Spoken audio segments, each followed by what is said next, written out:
Good morning. We have complied with the Open Meeting Act and filed our notice for the posting of the agenda. I call the meeting to order. Please call the roll. Chairman Conway, Here. Vice Chair Potter, Here. Secretary Amos, Here. Commissioner Putnam, Here. Commissioner Hunter, Here. Commissioner Ray, Commissioner Ritz. Here. Great. Thank you very much. Welcome, Secretary Patterson. Thank you, Mr. Chairman. Yeah. Next on the agenda is the approval of the meeting minutes from our March 8th meeting. Do I have a motion? Motion to approve. Second. We have a motion and a second to approve. Any comments? Please call the vote. Vice Chair Potter, Aye.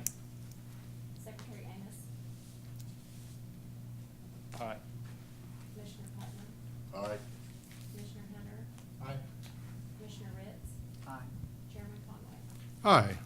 The meeting's minutes are approved. Thank you very much. And item number 4, Director Byrd, Director's Report. Thank you, Mr. Chairman, Commissioners. Glad to have our members of the public today. See some folks I know.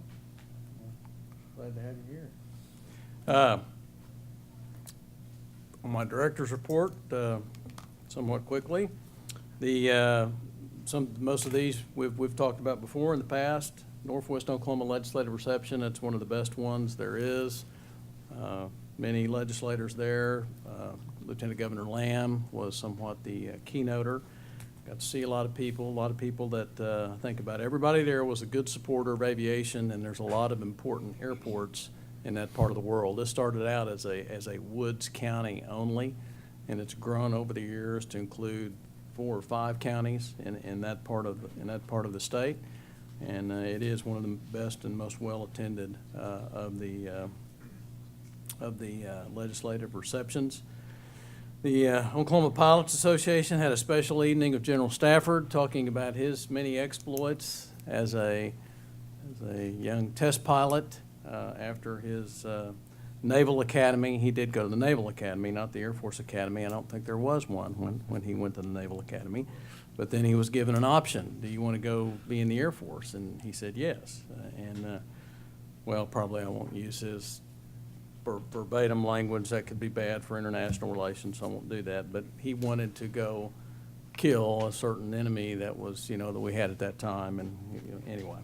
But then he got into the space program, and so we talked about all that, and it was an incredible. The only thing I regret about it, the large room at the History Center where they have dinners and receptions, it was full. And I know that I'm not even sure the aerospace aviation industry community was that well informed of it. So if it would have been, because I know too many didn't know about it, I think we would have needed to probably have it out there under the Winnie Mae, which is actually a little larger area. But hopefully maybe we'll do something again like that somewhere down the flight path. He's a real jewel for us as a favorite son from Oklahoma. MRO Americas in Orlando, Florida. I have to say we have a state booth there. It's 10 by 20. I think that a number of such as the Tulsa Airport Authority is also there in a small booth, 10 by 10. But it was we had a number of Oklahoma entities indicate to us they'd like to come into a state booth and be part of the state booth if we would get a larger footprint. And that's really what we're always after. At one time at NBAA, we had a 30 by 30. So I think that next year we're looking at a 20 by 20 at both MRO Americas as well as NBAA, and having various partners, private sector partners as well as public partners like the Tulsa Airport Authority and Chambers in the state booth. And we'll have kiosks in each corner where on one side will be one entity, on the other side will be another entity. And then we'll probably put up our large Oklahoma kind of mast that's over that booth when we get a footprint that big. And the attention is a lot more. We have a lot more of a notorious footprint, and that would help, like, for example, a Tulsa Airport Authority, that they're just an obscure 10 by 10 that people easily pass by. I passed by it twice before I finally could actually find it. I was looking for the number, but didn't really see it. So, but we made a lot of contacts, had several meetings with potential companies. Of course, we partner with Commerce as the main partners in the booth. I think it really was one of the best MROs that we've had as a state. On April 23rd, I made a presentation. The Aerospace Industries Association was here in Oklahoma City. So we're getting a lot of national attention. I know that Secretary Patterson just hosted an American Association of State Highway and Transportation Officials workshop and conference here. But AIA, which is the nation's foremost organization to represent the aerospace industry, came to Oklahoma City for a workshop. And I made a presentation on our very rich legacy in aviation and on our economic impact study that was completed last year. The final item, staff salary review, want to just spend a minute or two on this, but over the years, there's been an effort by the Office of Management and Enterprise Services to track market on positions and how are we doing as a state.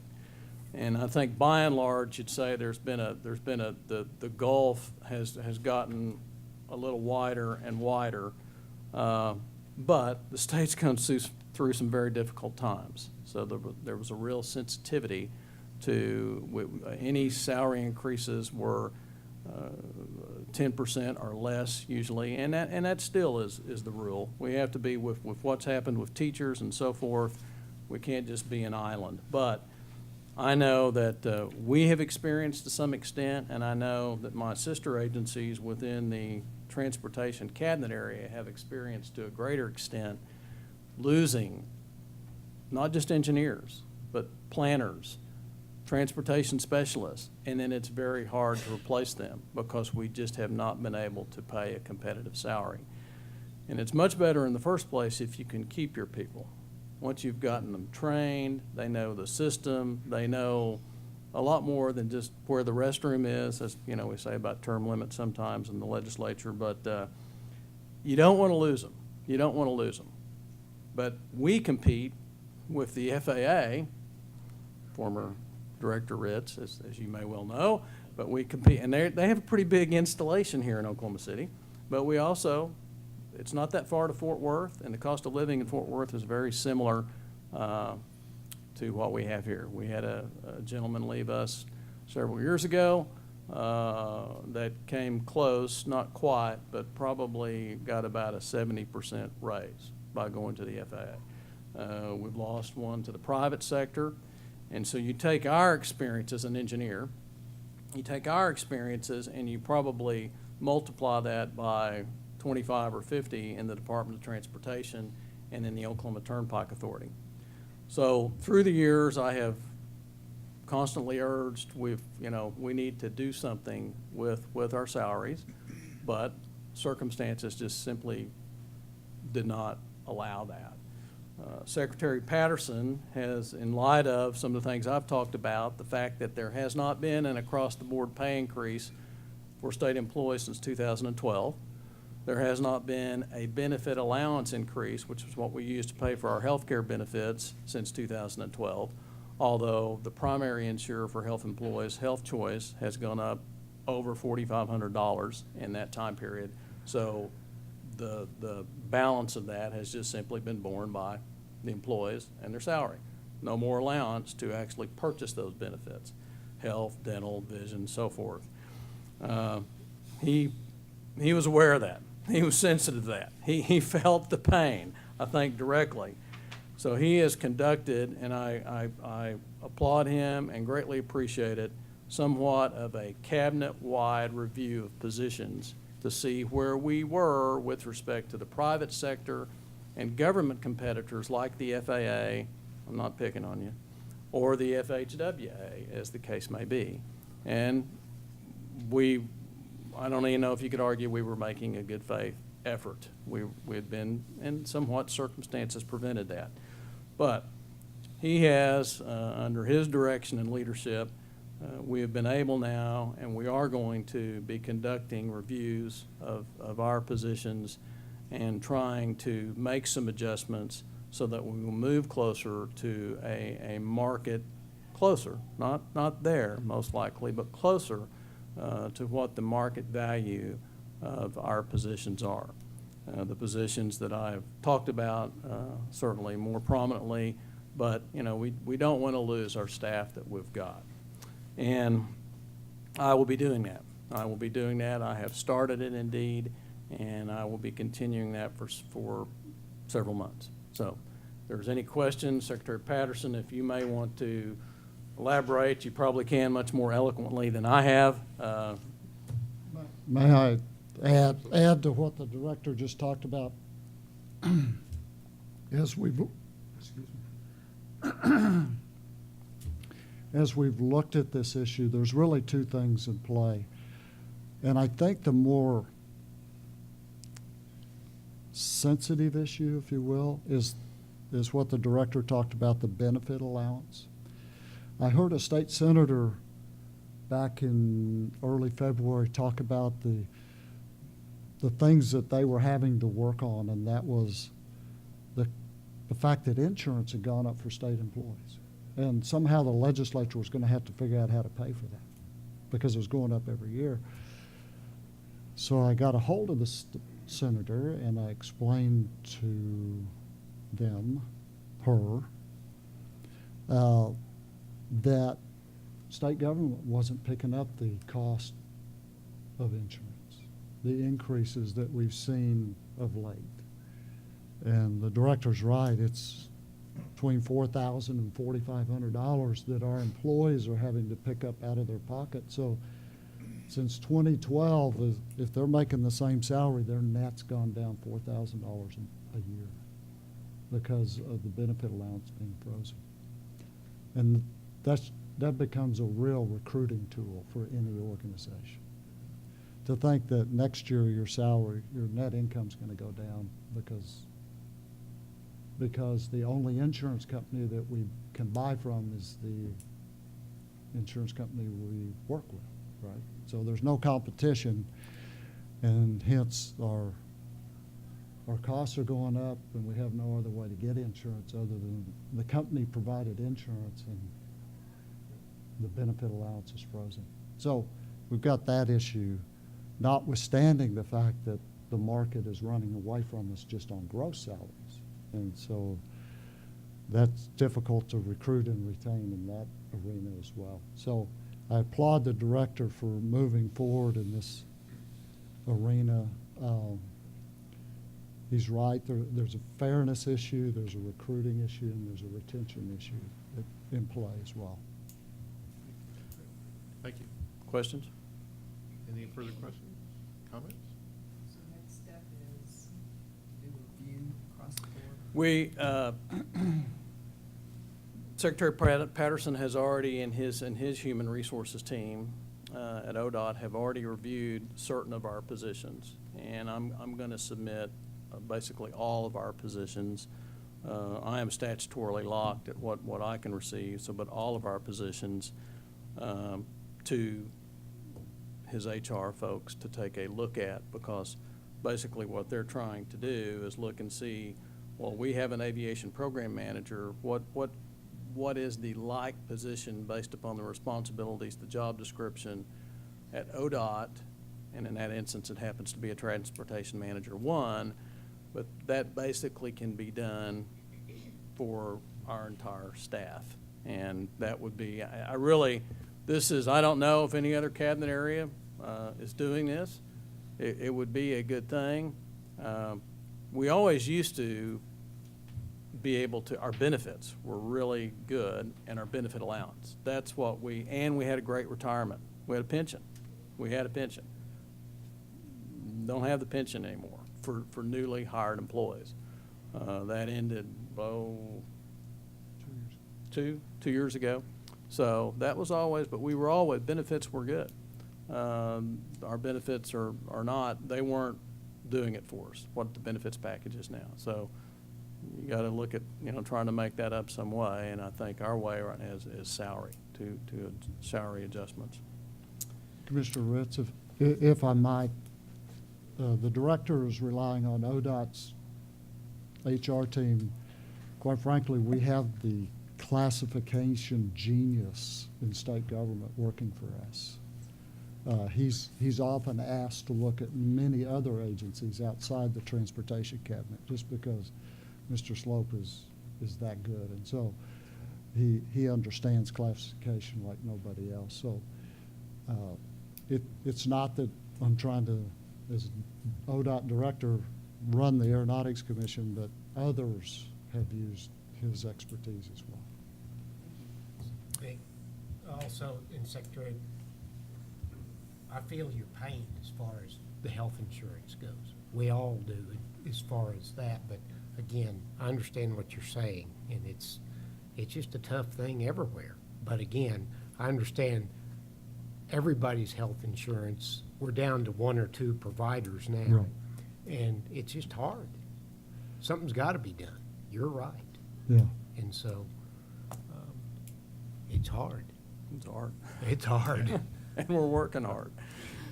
I have a question about the funding, though. If, you know, we do see the need, obviously there is a need for increase in salaries.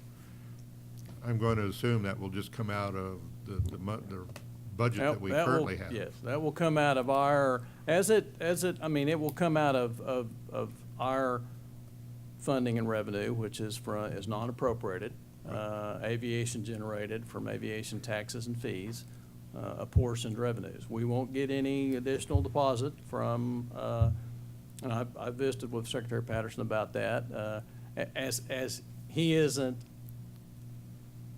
either, except they might try to make up for some things that they've had to borrow over the last couple of years from the Department of Transportation to make us a balance, to arrive at a balanced budget.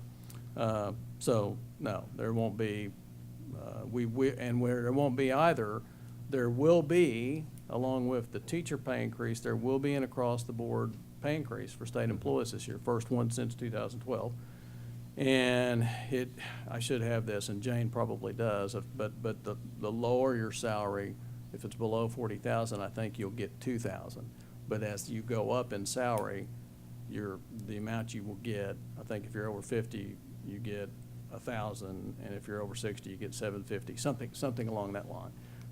So it's not anything like the teachers who desperately needed the salary increase they received, but it is something, and so it's a positive message to state employees. Great. Any other But we'll comments? also be meeting that just out of our revenues. Right. Okay. Thank you very much, Director Byrd. I guess item number 5 is the Aero Oklahoma Aviation and Aerospace Advocacy Day. Yes, so, gosh, I think I had a quorum. We had a quorum at Aero Oklahoma Day. Commissioner Putnam, Commissioner Ritz, Commissioner Amos, and Commissioner Hunter. But they did not talk about any business, well, maybe just off, indirectly, of the Aeronautics Commission. So, no Open Meeting Act violations. I want to say that because our Assistant Attorney General, Mitch McGrew, is you may have seen a story about Mitch, how he stopped a meeting of a commission yesterday, that potential Open Meeting Act violation. So we're in compliance. You all you did the good work for aviation and aerospace in Oklahoma. It was our best Aero Oklahoma Day I've ever. Sandra is putting up some the fourth floor was standing room only. We had over 300 people. We had over 65 exhibitors. And the whole OAC team, the large agency, guy used to have hair, but no, there's our illustrious cast. Sorry, Secretary Patterson's being hidden there. He probably maybe wanted to. He was over at the Capitol. He was probably concerned. But we had General Levy, who we really appreciate, rearranged his schedule somewhat it's important to him, Aerospace in Oklahoma. There's Secretary Patterson. We, of course, had Governor Fallon, who's been our #1 air evangelist for years insofar as aviation and aerospace. She was there to give a good rah-rah speech about our rich heritage and history in aviation and aerospace and how much it means to the state today as the state's second biggest industry. And it was just and then we had something that I know we did better this year than we have ever done before. We try to arrange for meetings with legislators, focusing on legislative leadership. And the last couple of occasions that we've had this, we have had teams. We've had aerospace teams, aerospace industry team, if you will, and we've had an airports team. And we had commissioners this year on both teams. And Commissioner Ritz was kind of a switch hitter. She liked to kind of go back and forth and, so she could get in on all of it. Commissioner Putnam, along with Mark Tarpley from the Air Force Association, who we really appreciate, joined the industry team, which was, of course, talking about the great news of the economic impact and talking about, yes, we appreciate legislature, what you've done insofar as the military training airspace, but we just want to caution you, we may have to come back and revisit that issue. And Commissioner Putnam, if you want to elaborate upon that here or in the next item, you certainly can. But really, really good meetings, all set up by Sandra, with legislative leadership, legislative leaders for the future, and a meeting that was, if nothing else would have happened the entire day, the meeting both teams had with Speaker McCall at the end of the day, actually after the event was over. We met with him at 2:30, and probably had about 30 minutes. And that's pretty darn good at that point in time in the legislative session. At that point, I don't think they had still worked out entirely the budget, but he is his family is a user of business aviation. They have 2 aircraft they use in their banking business, so he really does get it. He was, I'm sure all of you, unless you've been under a rock, you've seen the announcement, the first entity announced that had prevailed and won in the pilot program for the drones that was announced yesterday up in Washington was the Choctaw Nation. He was very supportive of that. So he really does get it and appreciates aviation and aerospace. And I can say that good, positive things resulted from this very meeting. Have to give a big shout out to the OAC team. All of us were engaged, making sure that really, by and large, the day went off just like clockwork. And it would not have happened, the success we had this year, without the organization, the planning, the bulldogging. I don't know what other measures she may have taken, but I'm sure she took some, of Sandra to make sure that, I mean, she had me at MRO Americas. I've never gone around and recruited companies that you're going to come to Aero Oklahoma Day. That's where we got Northrop, was at MRO Americas. You guys got to be there. So she did a great job of pulling this all together, and I'm sure I've missed something. So, and if you want to, I mean, I'm mentioning Speaker McCall specifically. We met with Senator David, who's chair of Appropriations and probably will be in the future Senate Appropriations.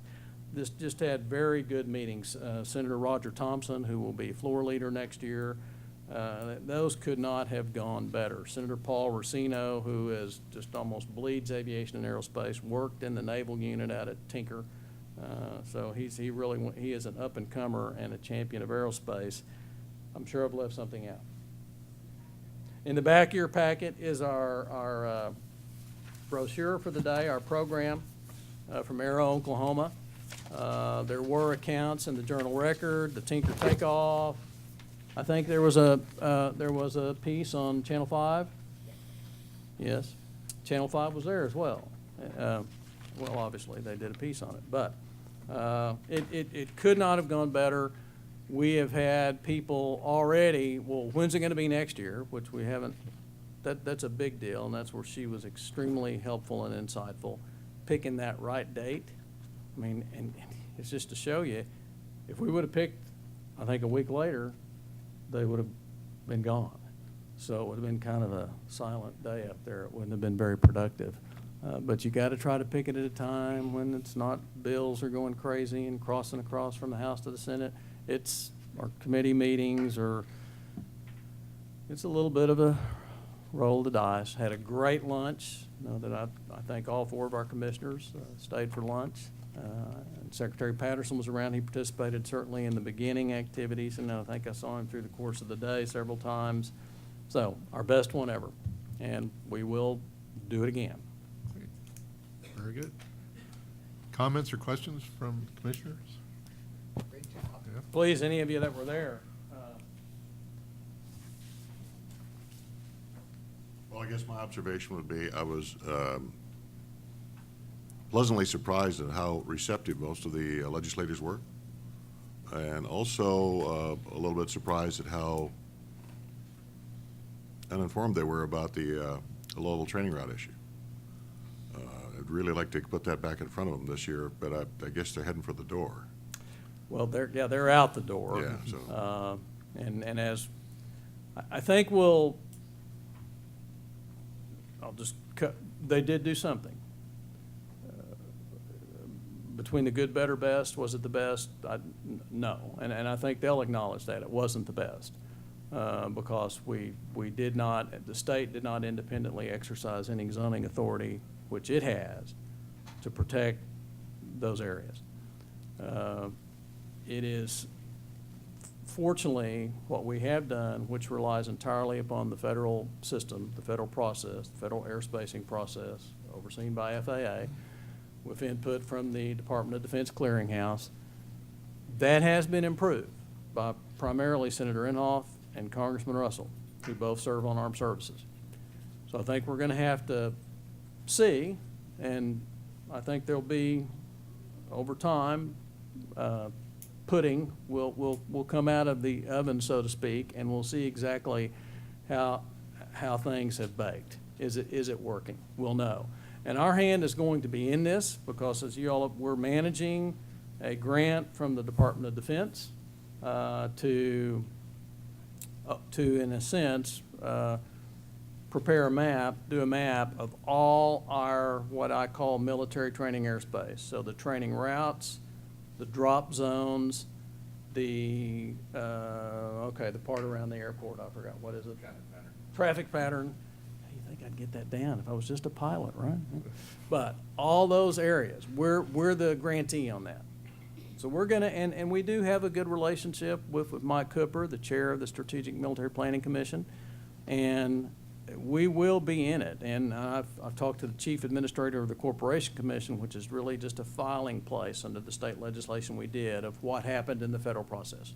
So that's the requirement we've imposed statewide. If you don't file that with the Corporation Commission, arguably, you can't proceed. And it's either got, of course, it's got to be a determination of no hazard or some mitigation plan that was arrived out in the siting clearinghouse process that FAA has checked off on, and that's got to be followed.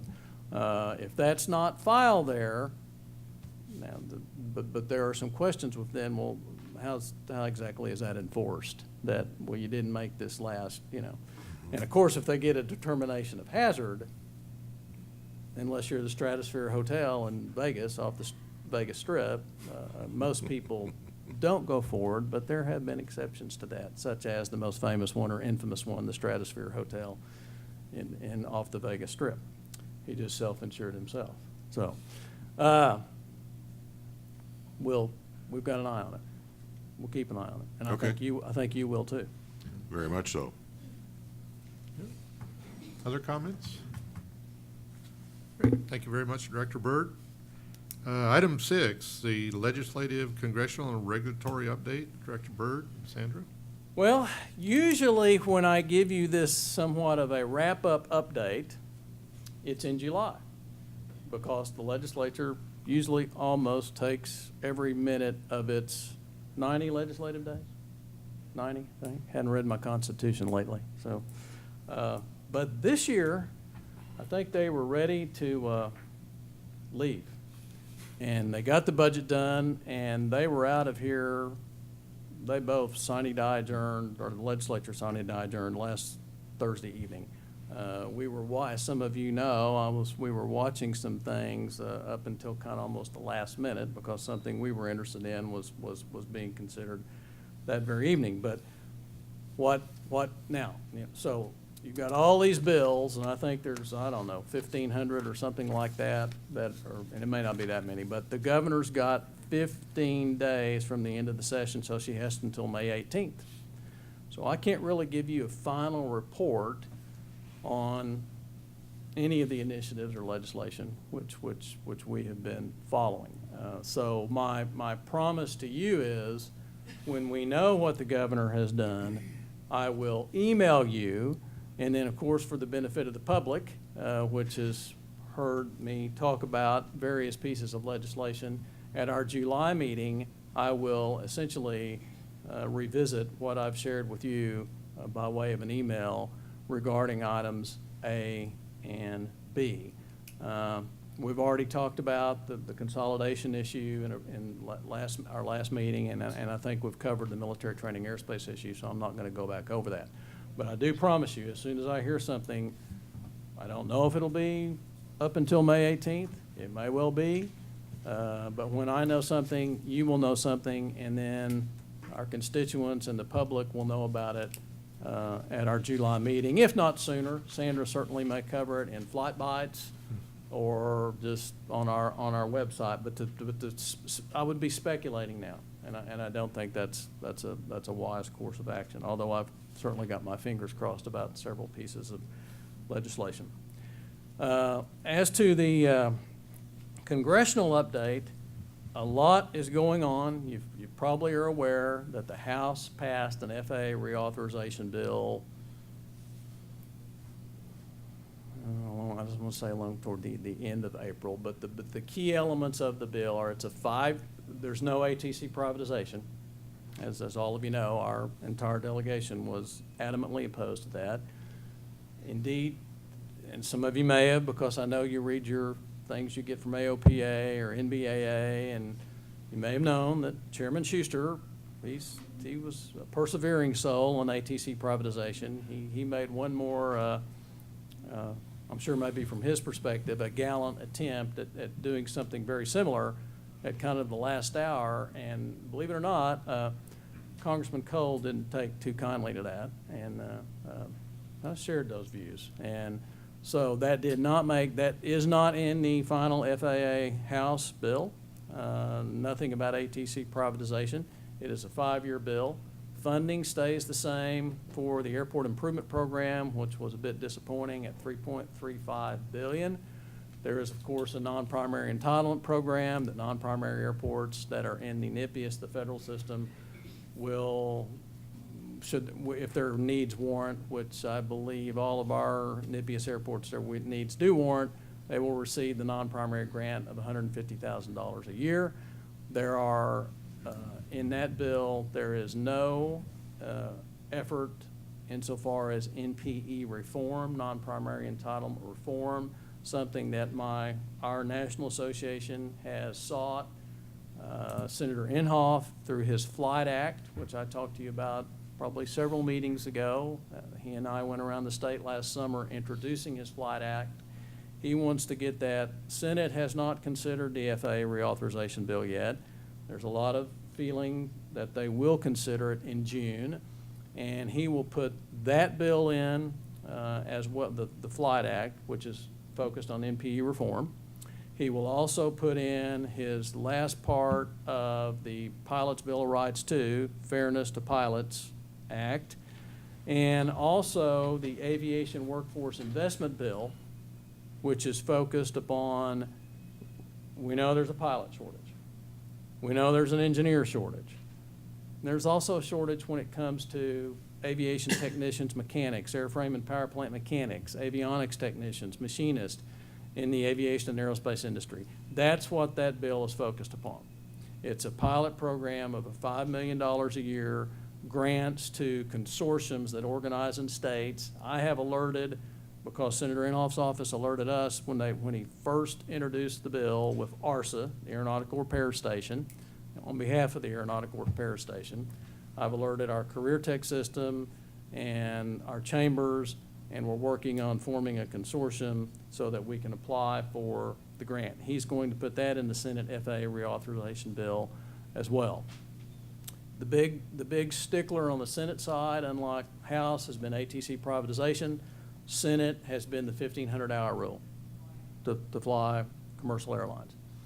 That has turned into a bit of a struggle between Chairman Thune, Senate Commerce, which has jurisdiction of this, and Senator Schumer from New York, the minority leader, who is, of course, championed, that was before the Southwest tragedy recently, our last crash was the Colgan crash in 2009, where all were killed on board, and that's when the 1,500-hour rule came in as a result of that. Thune has made it very clear he's not going to let that stand in the way. He will move on with the bill. So I think if they have some other things to work out, though, there is a tax title in the FAA reauthorization bill. That brings into question the whole tax reform of December that was passed by the Congress. There are still some bad feelings about that. That's implicated here. So there are some things for Thune and Schumer to work out, but do feel like, bottom line, Senate will consider it this summer. There will be differences.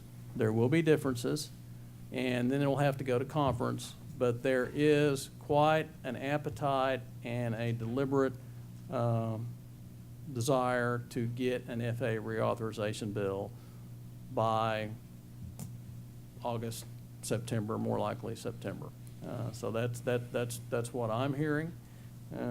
And other than that, I want to make one, I'm sure some of you have read that the pilot program, the drone pilot program that will announced, I think, about a year ago by the White House to work out, hopefully, the rules that are really needed to ensure the safe integration of unmanned aircraft systems, aerial systems into our airspace. Though the award, there were over 200 applicants, states, local government entities, tribal entities that applied for one of those pilot programs. We should be very, very proud. The Choctaw Nation was selected. In fact, it was named first by Secretary Chow yesterday in an event. And that was, as I've already mentioned, certainly supported by our state government, by our entire delegation, who had written a letter asking for every consideration, full consideration, be given to the Choctaw application. Our friend James Grimsley was very involved in that. We are a partner in that, and so we will be anything we can do to help the successful implementation of that we'll be doing, and I'll stand for questions. Great. Any questions for Vic? Sounds good. Thank you very much. Thank you. Sandra, have I missed anything? You sure? See, are you my conscience? I don't know, that could be dangerous. Okay. Well, Vic, you're still up with Take Her in the Primes event? Yeah, I need your action. And we do this every year at the Department of Commerce. It's the annual event in August. That is somewhat a requirement seminar for the Air Force Sustainment Center at Tinker Air Force Base and the other logistics centers, Ogden and Warner Robins, Hill and Warner Robins. So I would ask your approval to, again, Partner of Commerce at this event in August. Okay. Do we have a motion? It's for a booth, for an exhibit booth. I move that we approve the $1,250 for the commission share. Okay. We have a motion and a second. Call the roll, please. Vice Chair Potter, Aye. Secretary Amos, Aye. Commissioner Putnam, Aye. Commissioner Hunter, Aye. Commissioner Ritz, Aye. Chairman Conway. Aye. Motion passes. Thank you, Commissioners. Director Byrd. Yeah, Jane, we have financial reports. The good news.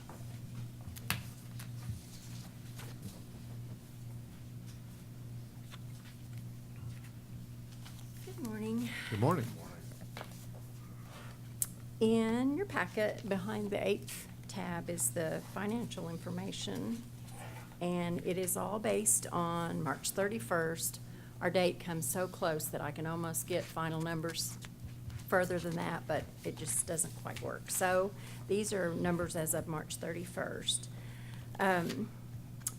We had an ending cash balance of just over 6.7 million, with encumbrances totaling just over 4 million, leaving an unencumbered balance of $2,720,598. And as you can see, the expected revenue that is for the remainder of FY18 is just over 2.2 million, with 3.8 million expected in capital expenditures yet. That's provided all projects are closed out and finished. Our year-to-date expenditures total just over 3.1 million. And last year, as you might remember, we exceeded our cap that was put on us by the legislature of the 4.5 million on our aircraft excise tax. And we exceeded it by 1.1 million, and those additional funds went into the general revenue. And I looked back at FY16, and had that rule been in place and effective for the whole year, we would have exceeded it by $152,043. So I went back one more year to see how FY15 came in, and that year we came in $1 million under, so we wouldn't have exceeded it at all. So it's real hard to say how it will end up because we still have the rest of May and June to go. I looked yesterday, and as of yesterday, we have $3,385,090 in collections, which puts us $1.1 million away from that. And a short time span to go yet, but, you know, the sale of one large aircraft could make us meet that. So we're close. I can't predict exactly how it'll come out because it's all based on the sale of aircraft. So hopefully it'll come out good for us. Then on the second page of the financials, you can see that the February deposits totaled $879,509, and $877,157 of that is all statutory revenue. The March deposits totaled $387,938, with $165,947 being statutory. And then the third page shows the 3-year average comparison on our statutory revenue, which are received from the aircraft registration fees, the excise tax, and the fuel. Statutory revenues collected July 1st through March 31st totaled $3,764,316, compared to last year in the same time frame, it was $4,994,961. So I believe that's it, unless you have any questions for me. Very good. Questions? No? We're good? Thank you very much. Good report. Okay, moving on to item number 9, National Association of State Aviation Officials, NASEDO Conference. Yes. Jane? As I mentioned last time, the meeting has been set to be hosted at the Skirvin, and it will be September 23rd through the 26th. We are working with VAST for a Sunday afternoon off-site lunch to have there, and the Oklahoma History Center for dinner on Monday. There's nothing totally finalized on that yet, but I hope we're getting close within the next week or so. The registration is now open. You can go to the website, naseo.org/2018 to register. And to get the early bird rate, the registration has to be completed by June 15th. And then after July 13th, the price goes up. It's a higher late registration fee. We're planning a couple of spouse events where the spouse or a guest, whoever comes with the attendee, can participate in. And we're looking at one at the National Cowboy and Western Heritage Museum. The other one, we're still kind of not real sure on it yet, but hopefully all of that will be decided soon. And to some of this transportation issues, we really want to thank Secretary Patterson and his staff at ODOT who have, they're volunteering to help us with a lot of the transportation to and from the airport and any of the events around town. Some of them we'll have a bigger bus for because there's so many people, but they have volunteered to help us with that, so we really appreciate your offer for that. The agenda is not quite complete yet. It's still in process, but it's getting there. And my last update that I got from Tracy, who is at NASEDO, there's only 4 exhibit booths left. So if you know anybody that wants an exhibit booth, they need to hurry real fast. And I do have prospectus if anybody needs any of those. I have a few of them here with me, or I can email it to you, or whatever's needed. We have 10 sponsors signed up so far. But there's plenty of opportunities for more sponsors. We have lots of slots left open if you know anybody that wants to sponsor, because they get to have their name in print, so it's an advertisement for them to, it benefits them as well. There's going to be some drawings held in the expo hall, and so we're soliciting donations of items for those drawings, if you know anybody that might have something they would like to give to us. So the sponsorship, I can put them in touch with or give them the information for any sponsorship. For all of you, as soon as I get the agenda completed, as soon as we get it, solidified, I will send it out to all of you, and if there's any events or any of the sessions or anything that you would like to see, participate in, or whatever, if you will let me know, we'll see what we can do to get you in on those. Great. And I believe that's it, unless you have some questions. Well, any questions? Thank you very much, Jim. I have quite a list, a long and illustrious list of potential sponsors. I'm trying to bring some new sponsors in that have quite a prominent presence in Oklahoma. So I may call on some of you to assist me with that, but if I run into roadblocks. But I think we're going to be very successful here with bringing in probably new sponsors for the NASEDO annual conference and trade show. Great. Very good. Thank Thank you. you. Okay, item number 10, the Oklahoma Airport Operators Association report. Grayson? Morning, Commissioners. Thank you. Good morning. The Oklahoma Airport Operators Association was a wonderful event that several of the staff attended. We actually had 6 different speakers from staff that was either doing full-on sessions or roundtable events. As you see here in some of the pictures, this was a lightning round between Vic Bird, myself, and Mark Cranenberg, I think is in the audience, of Ask Us Any Aviation Question. Now, that was an interesting roundtable. Don't know what's coming your direction. You have to be prepared from all sides. But no, it was a good conference, well attended. We had our new FAA Regional Administrator, Mr. Terry Biggio, who was in attendance.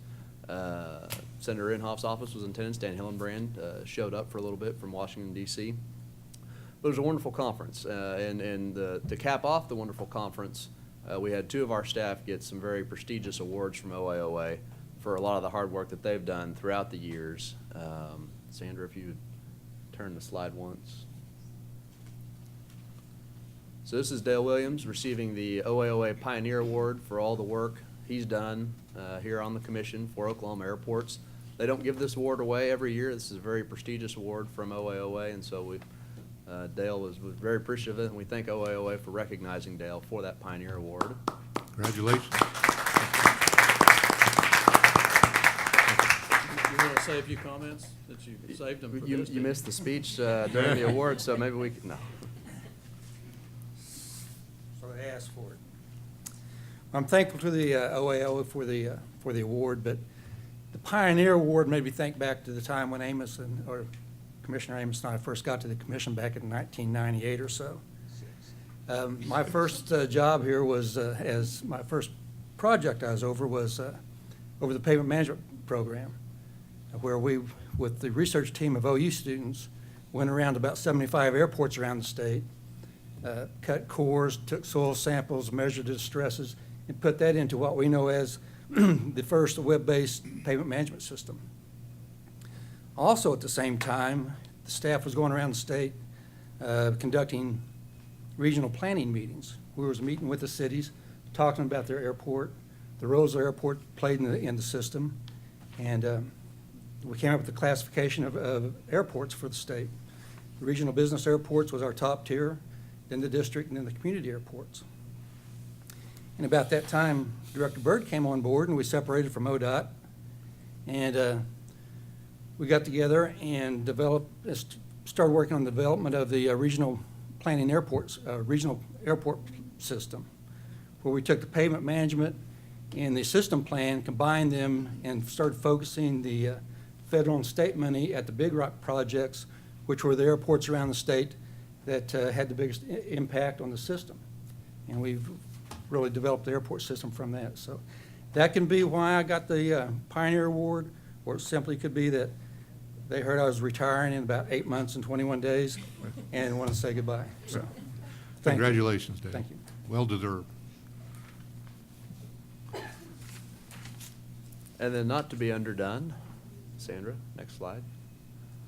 Sandra received an Atta Girl for all her work, hard work she's done over the last probably 7 to 10 months for OAOA, whether that was the beautiful Women in Aviation Day event or all the other things that OAOA has partaken in with the Oklahoma Aeronautics Commission. We've done some very innovative things. They've helped us out. We've helped them out. And Sandra was a big cog in that wheel, probably the primary cog in a lot of those wheels. So she received an Atta Girl from the president of OAOA there, Lisa Jewett, in the picture. So let's give her a little round of applause, too. Do you want to make any remarks?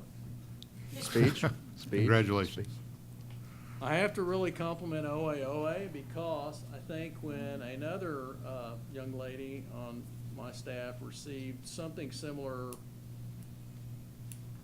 you weren't here, but 10 or 12 years ago, I think it was actually an attaboy for the attagirl. So thank you. That's it for the airport operators discussion. I'll stand for any questions or comments. Okay.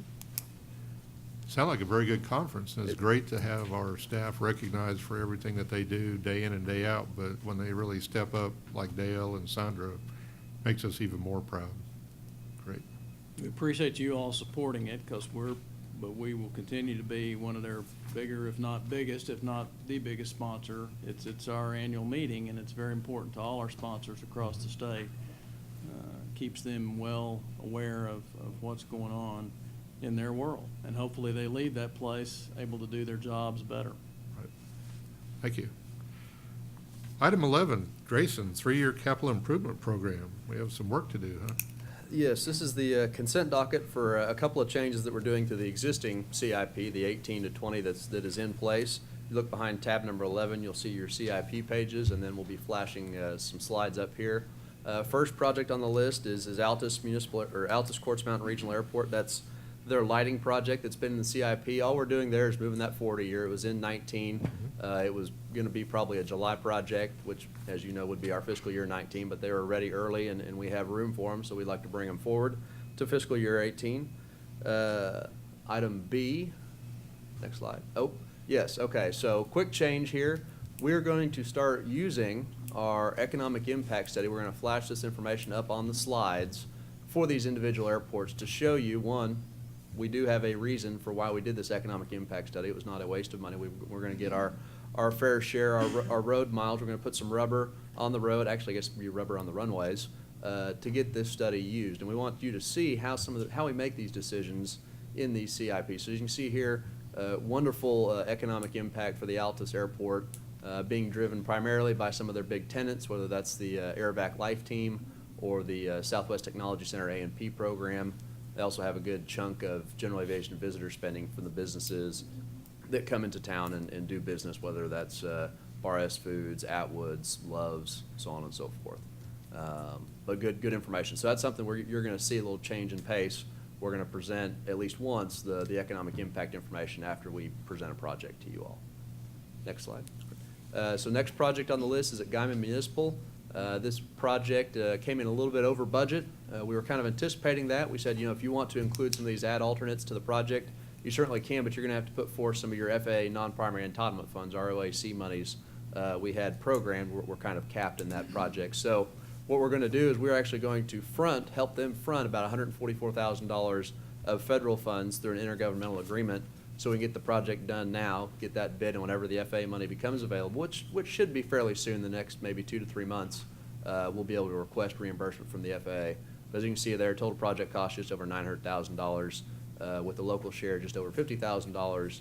The commission share total will be about $856,777, but about $144,000 that's going to come back. So the final share will be $712,500 for the OAC. And then obviously here we have good economic impact out in our panhandle. Everybody knows Guyman Municipal Airport.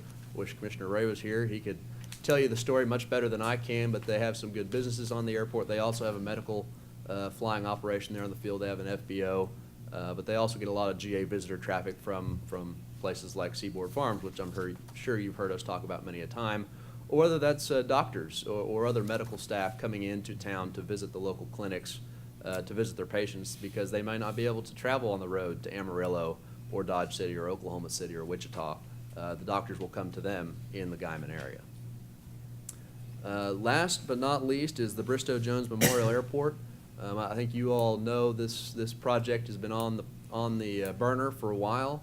This is the moving of their runway and the other things that are going to be associated with that runway, whether that's apron work, fuel work. We're going to try and put in some fuel, or a terminal building, and that's one of the things. We have a great situation here. We thought, for the most part, that the combination of FAA funds, EDA funds, OAC funds, local funds, we're going to be primarily have to be focused on the runway and the taxiway, the apron, and the fuel. About 2 months ago, a little less than 2 months ago, we got some wonderful news. We have some very hungry contractors up there in the Bristow area. I think everybody knows about the Turnpike project that's going on, widening of the Turnpike between Tulsa and Bristow to 6 lanes. There's a lot of contractors in there, a lot of hungry contractors. We got some incredible bids out of this particular project, primarily because the dirt work came in cheaper. There's a lot of dirt work going on in this particular project. We can get primarily most of the runway work done with the FAA monies and with local and OAC shares to match that money. So we're going to split the project into 2 phases. The first phase will be the runway and the connector taxiway. That will move forward. You'll see that there on the screen. The second phase will be primarily we'll call it the EDA phase, and that's going to be to do some of the support work to go into this particular project. We don't ever want to turn back federal dollars that we work so hard to get for our towns and communities, and so we're going to repurpose some of this money to install the fuel system, to install a terminal building, and to rehab the apron in the taxiway areas in front of that apron to support what is basically, in a sense, a new airport. Not many times can you say in Oklahoma that a airport has received a brand new runway. I think the last one we probably did was Alva, Oklahoma back in 2010. So this is a great thing for Bristow, Oklahoma. Increases the commission share a little bit, increases the local share a little bit, but at the end of the day, we're going to get some good things done at Bristow, and probably in 5 years, I think we have Guthrie Edmond in the audience. In 5 years, maybe 10 years from now, you'll see Bristow may be our next Guthrie Edmond, in that they've come such a long way due to this investment and due to the sprawl, the urban sprawl that's going on in the Tulsa metro area. So with that being said, I will stand for any questions on any of those 3 items, but staff recommends approval to amend the CIP for these 3 projects. Grayson, you probably mentioned Consolidated Turbine on the Bristow Airport. Were they able to see that? And they're building another hangar, aren't they? They are. So they built a hangar. They expanded said hangar for their business. They do mostly PT6 work. And then they're considering 2 more expansions. One's a actual hangar to take engines off aircraft, and then another just expansion for their engine shop. On top of that, they're actually in the process of building a test cell right now. So there's lots of great things happening at that airport with Consolidated Turbine Specialists. You can see the economic impact study right there. A lot of that's being driven by the CTS. They have at the time this was shot, they only had about 20 employees. Now they're north of 30. And if they keep expanding, they'll be north of 50 by the time we probably get these projects all constructed. So lots of great things happening there with CTS and with the airport. Just really goes to show you that tenants can support Oklahoma airports, and that we need to have our airports support our tenants. Undoubtedly one of Senator Inhofe's favorite airports, and Consolidated Turbine is really known around the world. Another one of those like a GAMI, like ASIC up in Enid, that just worldwide recognition. Right here in Oklahoma, one of our over 1,200 aviation aerospace businesses. It's a great story. And Vertical Aerospace, which is an MRO owned by Trey Siegfried, some of you know, is just right off the airport. So they will utilize, not to the same extent as Consolidated, work will actually come in on the new runway. But vertical will use it for simply business aviation. Great. Any questions for Grayson? Seeing no questions, staff's recommended approval. Any commissioner would like to actually vote on these individually, let me know. Otherwise, we'll do it as a consent. Okay. So move. Second. Second. So we'll do a consent document. Call the vote, please. Vice Chair Potter, Aye. Secretary Amos, Aye. Commissioner Putnam, Aye. Commissioner Hunter, Aye. Commissioner Ritz, Aye. and Chairman Conway. Aye. Motion passes. Thank you, Grayson. Thank you. Next item, 3-year capital improvement program. Yes, sir. So this is approving the new 19 to 21 CIP. Last time we'll get to call it a CIP, I hope. Several projects had some tweaks, a few additions, but for the most part, what we presented to you at the last meeting has stayed the same, 90%. We didn't receive any comments, negative or positive, on the CIP during the public comment phase. Couple of the changes, we're just going to go over the changes that have occurred since the last meeting in the interest of time, and these are behind your tab number 12, and they will be shown up here on the screen. Guyman Municipal Airport was about a $4 million project. We had a FAA meeting down in Ardmore. We'll talk about that in a future agenda item.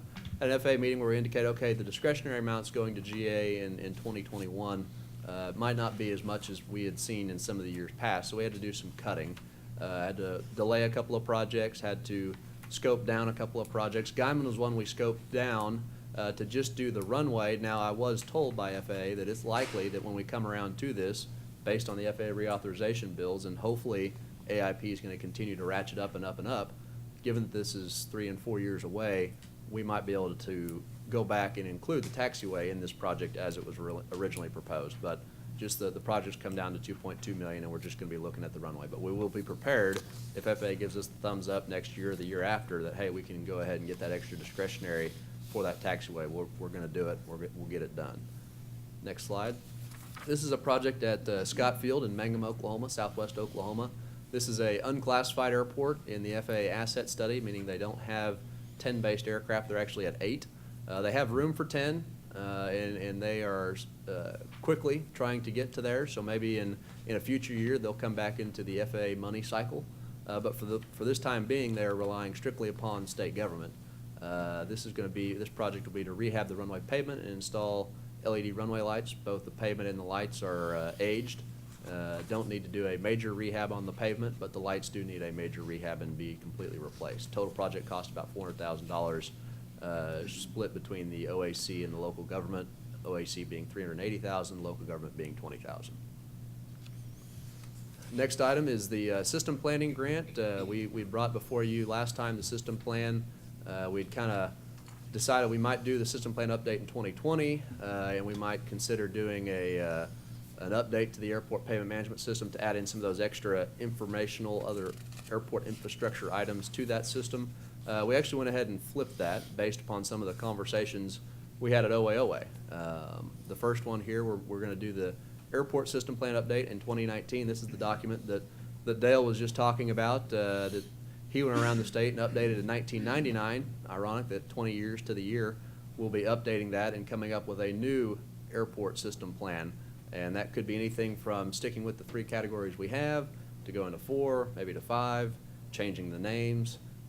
So that's going to be a great opportunity to see, okay, where have we come in the last 20 years and where are we going to go for the next 20 for the airport system here in Oklahoma. Oh. That's this is the Mangum Economic Impact Study. As you can see there, this is some of the smaller airports, not to jump back on the Mangum, but some of the smaller airports in the state and their economic impact studies, if they couldn't give us all the information. But you still see there, Mangum, 4 jobs, almost $500,000 of annual economic activity. For a town the size of Mangum, that's really important that their airport can drive that kind of economic activity in small, rural southwest Oklahoma. Next slide. This is the second part of the system planning grant that I was just talking about, and this really was derived off a lot of the conversations we had at OAOA.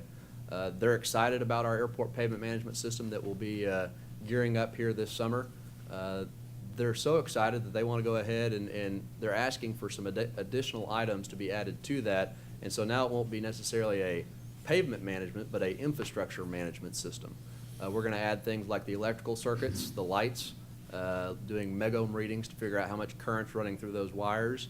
We'd like to add approaches and RPZs to that system to make determinations, okay, what are the areas that cities need to protect to have an interactive GIS-based system? Right now, we do it on Google Earth, and we get through it, but it's a lot of effort, it's a lot of work, and cities have to request it. We hope that city planning departments would then be able to utilize this system within their building codes and their building permit type systems, that, okay, we're considering a building permit for something in the RPZ. We probably need to go ahead and talk to the airport and talk to OAC and talk to FAA before we move forward and do that. Be a total project cost of about $300,000 funded from the local and the FAA shares, $270,000 coming from the FAA share and the local share being obviously the OAC at $30,000. Next slide. This is a project at the Watonga Regional Airport. This is a new, I think some of you might remember from going back, the AWAS systems. We did several of these rounds, whether we did maybe 6 or 7 at a time across the state with state funds. And kind of the practice, the principle's been that the state did it, they did the initial installation, and now we're gonna hopefully let the airport rely upon their federal NPE dollars to go and replace those as they needed to be, depending upon how depleted the system becomes. The FAA, and nothing against the FAA, but they have found a way to make it fairly burdensome to justify an AWAS, even if you already have it, to justify the replacement of the AWAS. It usually costs consultants sometimes $30,000, $40,000, $50,000 just to do the justification and the benefit cost analysis for an AWAS. It doesn't make sense. You're spending money to justify spending money. And so Watonga is one of those that we know probably that would be a wasted effort. That'd be a wasted $30,000 or $40,000 of federal money. And so they have a interest to replace their AWAS. Their AWAS is due, but they have their NPE money ready to spend. But they know the NPE money probably is going to be tough to utilize. So now we have another project in Fairview, Oklahoma, that has both federal and state dollars in it too. They got together with Fairview and said, hey, what if we transferred our NPE to you, and then we took some of your state money to replace our AWAS? I said, that's a good idea. And I was pitched that idea about a month ago. That actually, so what we're doing is we are sending NPE money from Watonga to the Fairview project, which already has state money in it, and then we're going to replace the state money from the Fairview project and put in the AWAS at Watonga Regional Airport. What this is doing is the state government's not out any additional money, but we are making sure that we're saving that money, that $30,000, $40,000, $50,000 that we would have had to have spent to justify the AWAS using the federal dollars, which we may not have done, may not have been able to meet that hurdle at the end of the day. And so this is just one of the future things that you might see moving down the pike that we're going to try and do to ensure our federal and our state dollars are used as efficiently as possible, while making sure all infrastructure, both current and future development, is actually done. I think any pilot in the room, anybody that's talked to a pilot knows you need to know what the weather's happening at that particular airport to be able to fly into it, especially if it's not your local airport. I don't know why we're making it so burdensome to get an AWAS or even to replace an AWAS, but I'm not the one that's making those decisions. So that's the Watonga project. Watonga does have a pretty sizable economic impact study considering the community. They have several ag sprayers out at that particular airport which are driving the economic impact, and they have some local businesses in town, and they do get some occasional oil traffic too. Back when the oil boom was happening, we had some oilies flying into the Watonga airport as well, so that's where it's driving your GA visitor spending there. Next slide. I believe this might be the last project we have being changed, or the last new project we're being changed here at Wiley Post Airport. We originally had planned to do this project in 2 phases because it's going to be about $1 million each phase, and we just couldn't take that on without FAA discretionary help, and FAA had told us we wouldn't be receiving any discretionary dollar help for the Wiley Post Airport. Went back to the airport and said, look, if we can scope this down to about $1.5 million, I think we can go ahead and get this done in 1 year, so we don't have to close the runway twice back-to-back years. And that's obviously what we always try to achieve, make sure that the pilots are minimized and the users of the airport are minimized as much as possible.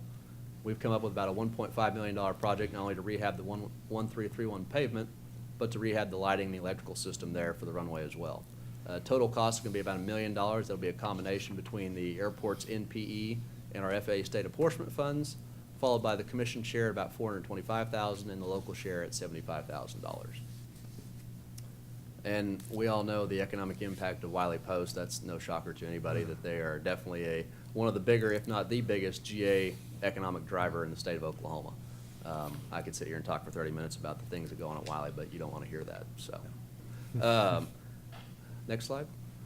Okay. So there's a couple other projects that are being delayed, as I mentioned to you earlier. The RVS connector project, along with the Watonga runway discretionary project, are being delayed to give us a little extra time. One, Watonga trying to justify the discretionary money coming to that airport, and two, RVS, the connectors, they have some interesting dynamics there with those connector taxiways, and we need a little bit extra time to tackle the layout of how those connectors, and are there going to be some high-speed connectors at the R.L. Jones Airport to get aircraft off the primary runway as quickly as possible. So those two projects are going to be reduced. One thing that you will see when this CIP publishes, and I think this is a monumentous occasion, Stillwater Regional Airport has graduated. We have received the official word that their bank accounts have been loaded with what we call primary entitlement funds, not non-primary entitlement funds. That means they have become a primary airport in the federal eyes. They are a commercial airport. And so that means that they have graduated out of our CIP. They are now in a direct communication with the FAA, just like all the other primary airports in the state, Lawton, Fort Sill, Will Rogers, Tulsa International. And so it's good for Gary. He's getting a lot of additional funding streams, whether that's PFC support, passenger facility charge, whether that's the primary entitlement, which that goes from $150,000 a year to $1 million a year. And he's going to be able to more easily tap into the discretionary money and the discretionary pool. So don't be shocked when you don't see the Stillwater projects that had been in our CIP for many years. They're still happening. Those projects are still going to happen, but they're just no longer going to be in our CIP to receive that money because we're no longer exercising our state's channeling authority for those airports because they're not a non-primary airport anymore. So great news for Stillwater. They continue to go up, and I think they're sometime next month or maybe in June, they're starting their third daily flight on 3 or 4 days of the week. So great things happening there at Stillwater. You will see Stillwater back in our CIP at some point for a state-only project, like maybe the terminal building, or maybe something to do with their GA runway, or maybe a hangar area that they need some support on that they can't use their primary entitlements or their discretionary money on. So you'll see Stillwater in the CIP on occasion, but not as frequently as you would have in the past when they were a GA airport. So with that being said, I'll stand for questions. Those are the changes to the CIP since you last saw it in the March meeting. But staff recommends approval for the FY19 to 21 CIP. Great. I just have a question about the Fairview-Watonga agreement for Yes. NPE. Yes. That meets all the parameters for justified use of NPE to transfer? Yes. So Okay. what would happen is the city of Stillwater or not Stillwater, sorry. City of Watonga would take action to transfer their NPE money, and they would sign the agreement. And we would basically hold that. We would hold that in our hands until the AWAS project was ready. And once the AWAS project was ready, and we had a grant for the AWAS project, and we brought that before you all for approval, and if that should be approved, then we can shuffle that NPE transfer over to the FAA and say, please execute. So it's the city's decision to transfer their NPE money to another airport. Great thinking, though. I mean, saving dollars, you know, the 30,000, 35,000, that's a great saving, so. It good idea. is, especially when you consider that, you know, airports are using their NPE money maybe at the rate of 2 to 3, maybe 4 AWASs a year. Mhm. So that, you know, on a system-wide basis in the state, you know, you're looking at maybe $100 to $150, maybe $200,000. That doesn't sound like Right. much, but that's a crack seal seal coat on a runway. Yeah. And so that's what we're trying to do. We're having to think innovative because our construction costs are rising and our funding's staying fairly flat. And so we're having to get kind of cute and innovative on how do we get these projects done but- and really start thinking outside the We're box. gonna have to work on your word, but not too cute, No, not completely too legal. cute. Yeah, no, it's everything legal. Everything's legal and above board. Absolutely. Well done. Any questions? Grayson, there's a document here, 5 pages, shows the capital improvement program. This is just the latest version? This, And the- yes, and sir, the this tab. is the latest version, that's the whole tamale. with all the projects for all those years listed in there, absolutely. Thank you. And then No the further last page questions. is the total of those years put together. Anyone else have questions for Grayson?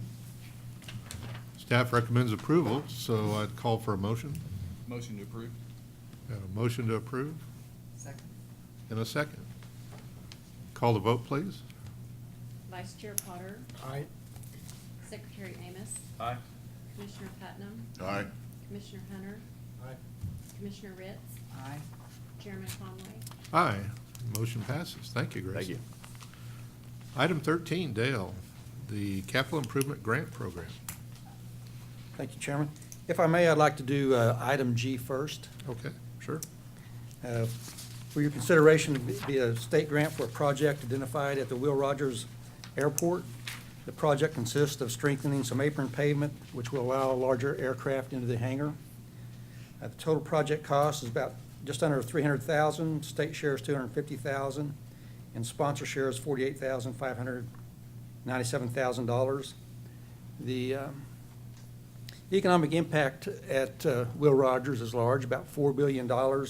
And within the commercial service, that also includes Mike Monroney Aeronautical Center and the Air National Guard and Metro Tech. We've got Mr. Mark Cranenberg here as Director of the Airport Trust. If you'd like to make any comments.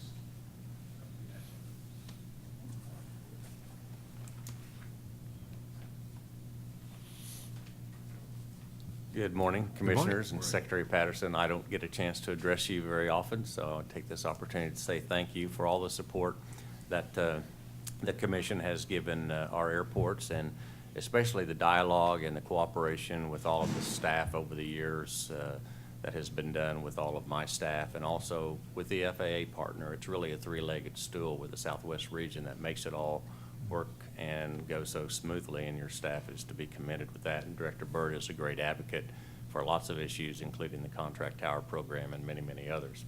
This is a small grant, but nevertheless very significant. We appreciate your favorable consideration. It is a part of a larger project where the Airport Trust is making some improvements to hangars to make them larger so we can keep our competitive edge with regard to aerospace and aviation in the region and also in the state. So thank you very much. Thank you. Staff recommends approval. Okay. Any questions on item G? Move to No. approve. We have a motion to approve Second. and a second.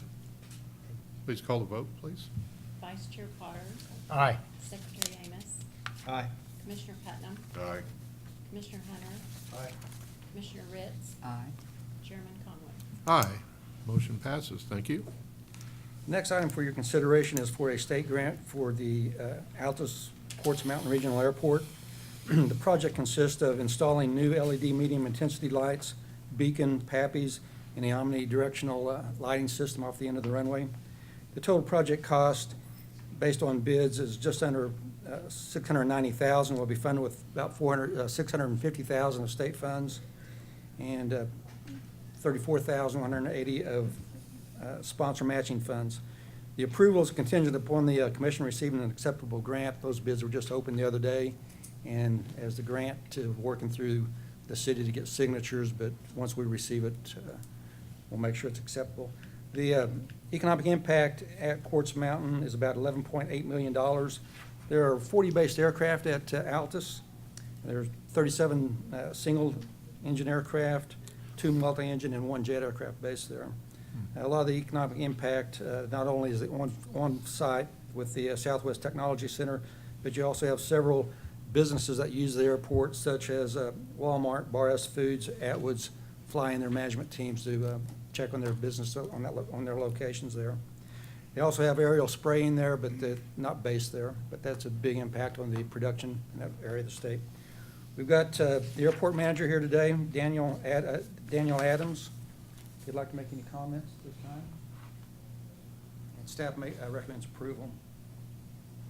Good morning. Good morning. I just simply wanted to say thank you for the support and appreciate everything commission does and the staff, and I just want to say thank you. Okay, great. Thank you. Staff recommends approval on this. Do you have any questions on this item? Hearing none, I'd appreciate a motion. I move for approval. Second. Motion and a second. Call the roll, please. Vice Chair Potter, Aye. Secretary Amos, Aye. Commissioner Putnam, Aye. Commissioner Hunter, Commissioner Ritz, Aye. Chairman Conway. Aye. Motion passes. Thank you. Next item for your consideration is a state grant for the project at Broken Bow. I've got Bristow. Hmm. Okay. At Broken Bow Municipal Airport, the project consists of constructing taxi lanes for new hangar development. Total project cost is about $415,000. Be funded with $394,630 of state grant funds, $64,076 of local matching funds. The hashed area is the areas that will actually be in construction at this point. The city is also committed to improvements at the airport. They're going to construct a 5-bay nested T-hanger set off these taxiways, and that's going to cost the city about $350,000, which is a large investment for a city of this size. The annual impact at Broken Bow is about $259,000 a year. It's a relatively busy tourist area for Beaver Bend area. This supports our mission of supporting the aircraft. Staff recommends approval. Questions? I have questions. Bristow. Yes, sir. First of all, how many aircraft are served currently by this airfield? There are 7 based aircraft at that location at this time, and once they get their 5-bay T-hanger in. And the actual amount coming out of the state budget is how much? The state's share for this is $394,630. If they're doing this to facilitate the construction of hangars that they will derive revenue on, why don't they simply charge more for those hangars to offset the cost of this? Why pull this out of a state budget that's already strained? Well- That doesn't make sense. It's not good economic operations. If you're gonna build hangars, build the hangars, build your concrete, charge more for them, and you don't need any state funds to do it. I do it at my airport all the time. I don't get a dime of state funds. They don't need our funds, other than the fact that it's free and it's there and it's easy. Well, I guess we see this as our mission statement of supporting the growth of aviation in the state. And an airport of this size the $350,000 that they're putting into the hangars is stretching their city budget by itself. But they receive that back in rental of those hangars, do they not? I understand that. So raise the price that you charge in rents. That's something the city could do. That's the way business is done. That's my observation. That's, all right, thank you. If I could, Mr. Chairman. Yes. I think, Commissioner, you have a valid observation. That's the way business works That's, all over then I America. understand that. That is something perhaps we could look at. I don't, it's not, I mean, wouldn't you use the Are state they funds eligible? for our Sure. airports Could- that serve could we- more aircraft? could we maybe send it some, well, and we definitely try to do that. Dale mentioned that when he was talking about his award. We've been doing that really the last 20 years. That's why we've taken 17 airports out of the system. That led directly to that. We've tried to prioritize those that have more based aircraft, probably more the regional business airport. It just makes more sense. We're getting back a better return on our investment. This is an airport that is state only. It's not federal. They are eligible under our criteria to apply. They probably couldn't, I don't think, there's no way they could front this They're to get, funding it for the hangars. to get it going. So it's, you know, The people with the aircraft, if they want it, they'll pay it. it is, Or they'll it go is to something another we could new brand. definitely incorporate in our system of review, and perhaps we should. Like to talk to you, if we could talk more about I don't that. think 7 aircraft justifies this. I understand your feeling, and I respect it.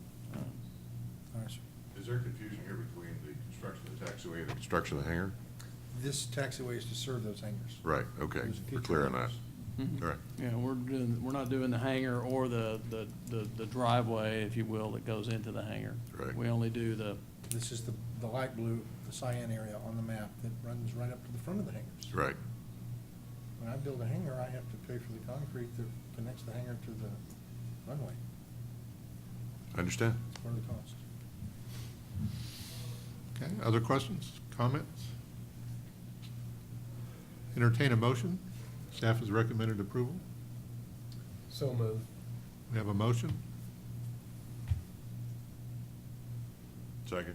and a second. Call the vote, please. Vice Chair Potter, Aye. Secretary Amos, Aye. Commissioner Putnam, Aye. Commissioner Hunter, No. Commissioner Ritz, Aye. Chairman Conway. Aye. Motion passes. Thank you.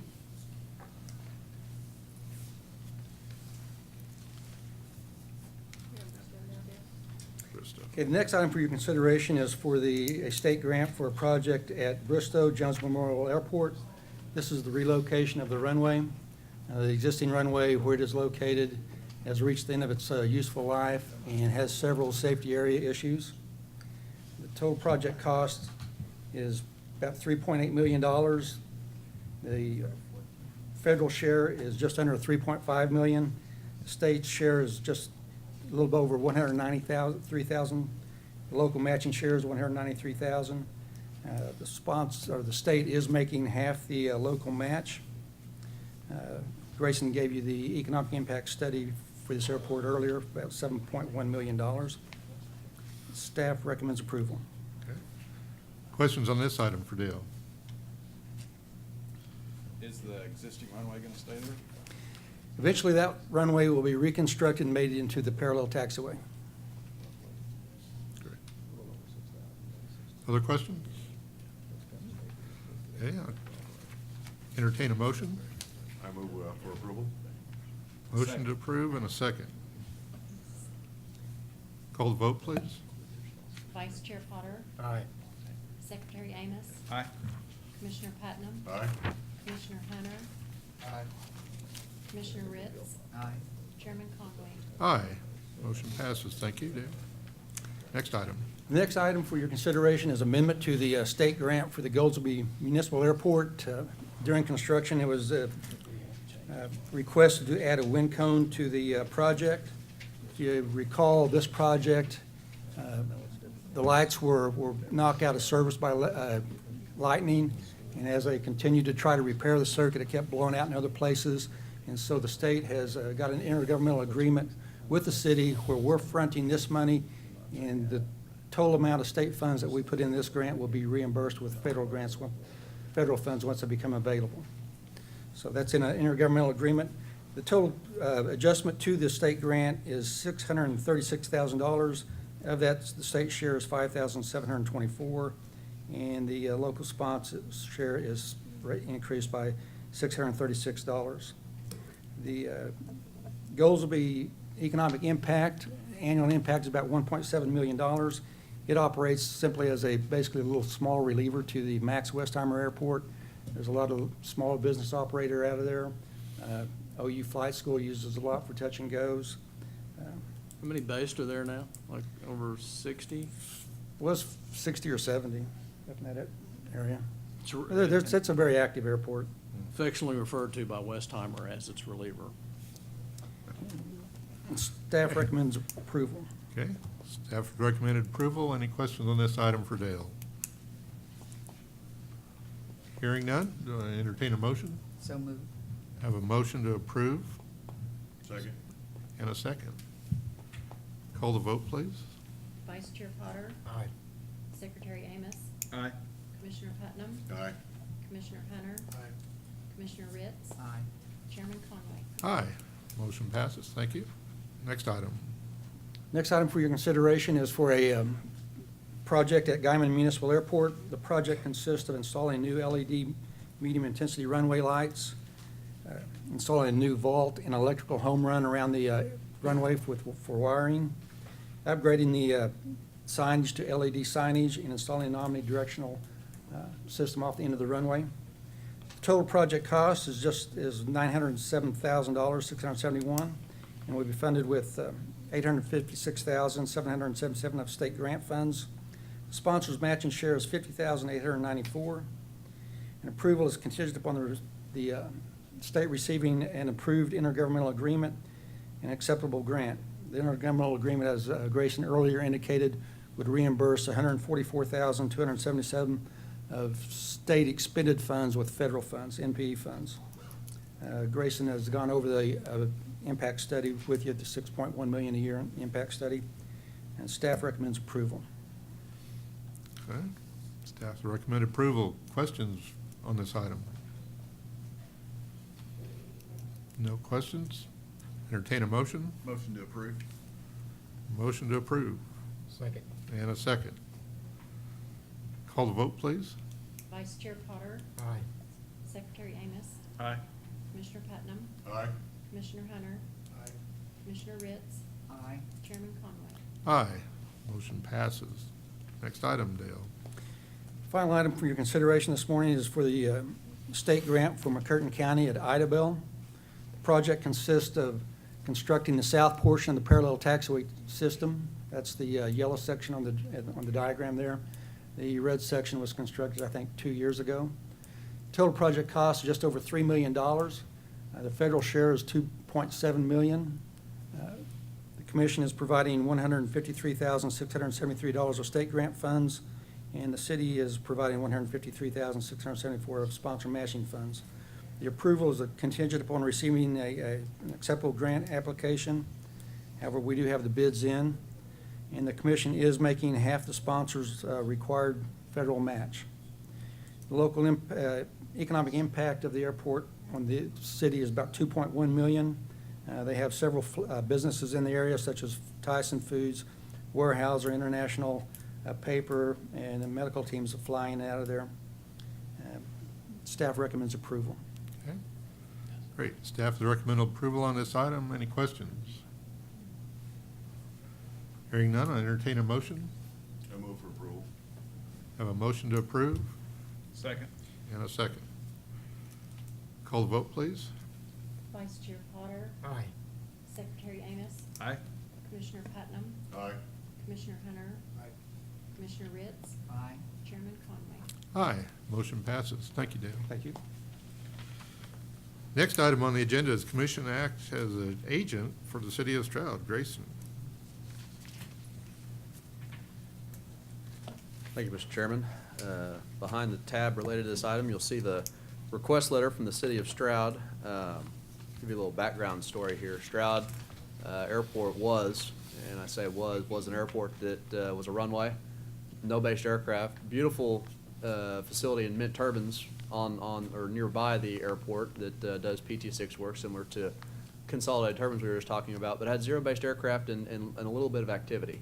The city, once they stopped getting the FAA funding because they didn't have those based aircraft, took it upon themselves to fund hangars and fund a fuel system for both Jet A and 100 low lead because they wanted to get back into the funding stream and they wanted to see their airport grow and they wanted to see it do well. So they already had taxi lanes there, FAA funded taxi lanes from previous grant projects. They stepped up and probably invested $750,000 would be my guess in their hangars and got 10 based aircraft. It's an 8-bay T hangar and a large general use hangar. Had about 3 aircraft in that large general use hangar. The fuel system alone was going to drive activity, as you all know. You got to have fuel to have activity at your airport.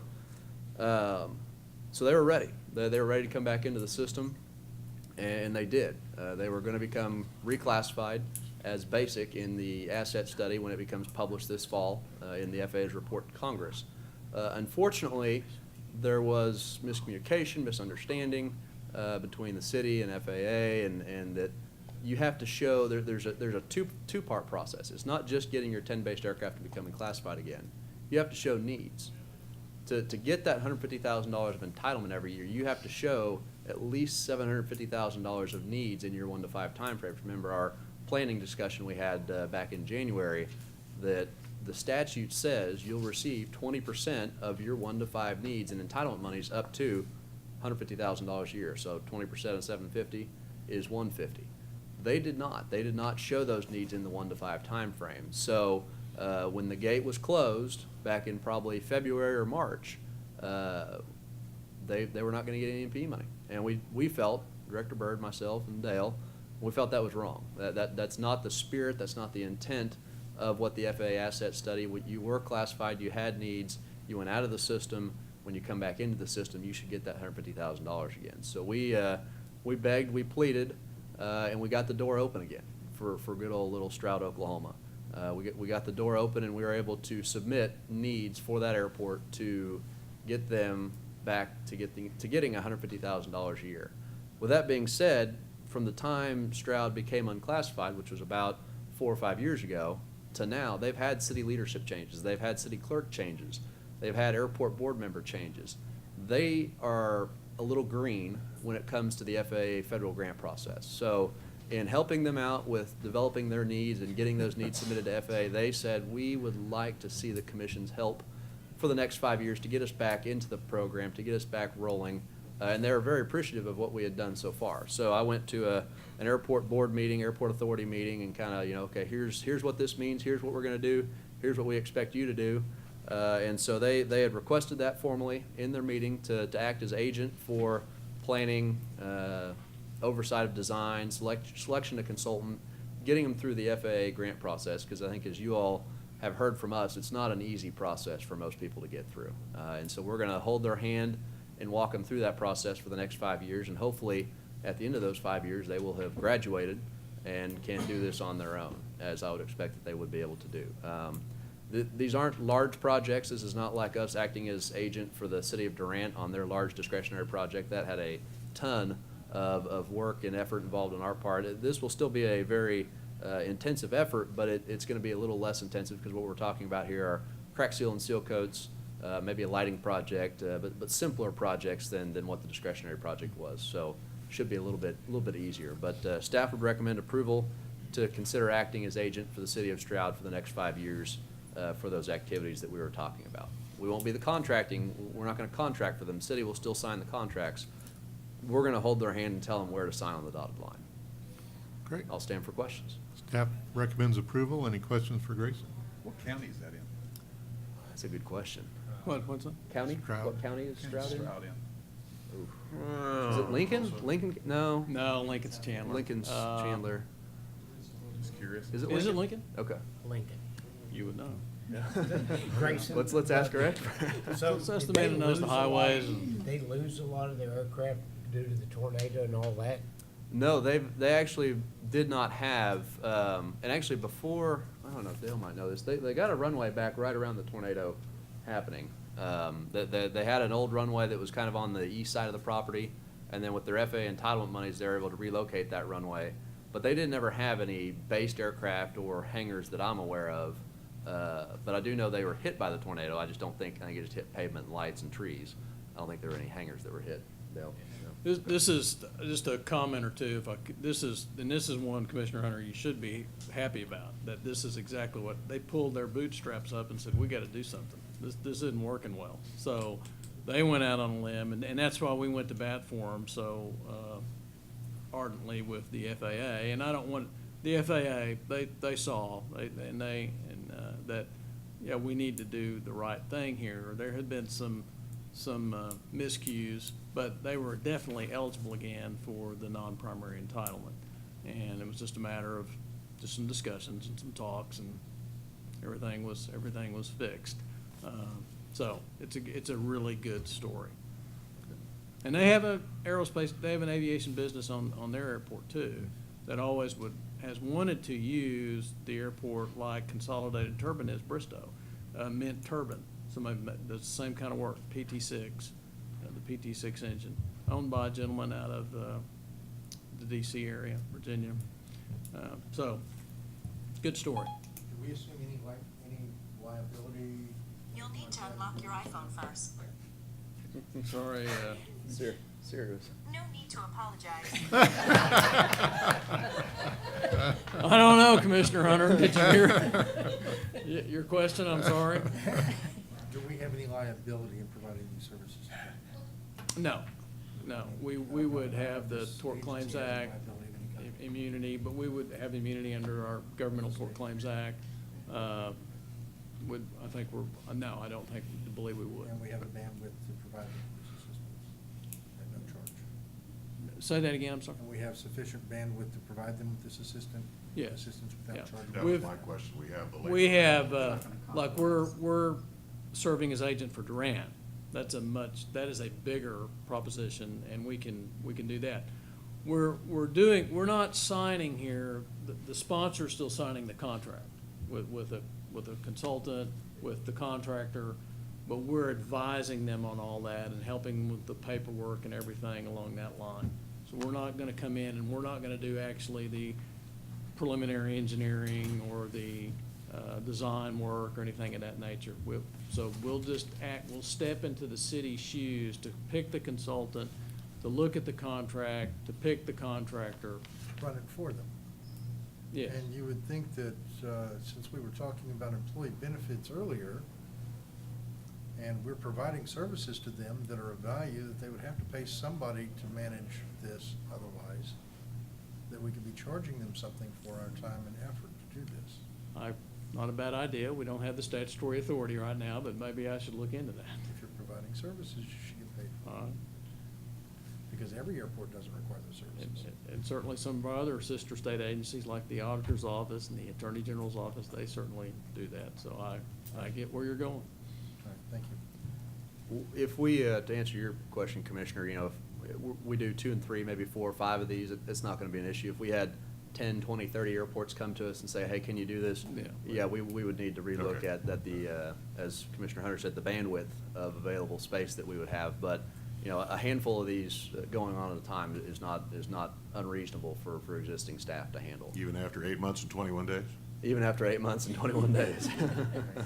And you don't compromise anything in the process. Exactly, and we're very sensitive to that, because obviously, we are looking at the bigger state picture that we have a state system of airports to maintain, and we don't want to let our energies at one airport, although we love Stroud, we love the things they're doing, we love all our airports equally. We don't want to let us being weighed down at Stroud affect the CIP or the system in its whole. So. Any further questions? Okay, staff has recommended approval. Do I hear a motion? I move for approval. Second. Motion and a second. Call the vote, please. Vice Chair Potter, Aye. Secretary Amos. Aye. Commissioner Putnam. Aye. Commissioner Hunter. Aye. Commissioner Ritz. Aye. Chairman Conway. Aye. Motion passes. Thank you. Item 15, Grayson, FAA OAC semiannual planning.